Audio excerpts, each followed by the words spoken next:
Hi, what is the one thing about making your own video?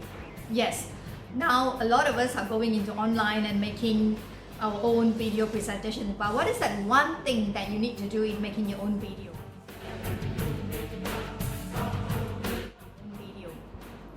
Be yourself. That's unique enough. You are unique. You can look at other videos in the market and see what they're doing, but then that's not you, that's not original. All right, so do your video as how you would like it.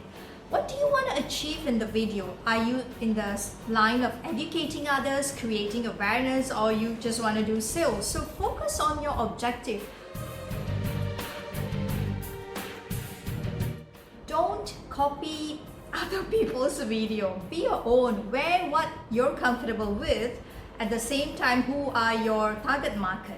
And you will never know, someone up in the Timbuktu might actually like your video. So just be original, be unique, which is you. All right, don't listen to a lot of gurus out there who are telling you why your video failed.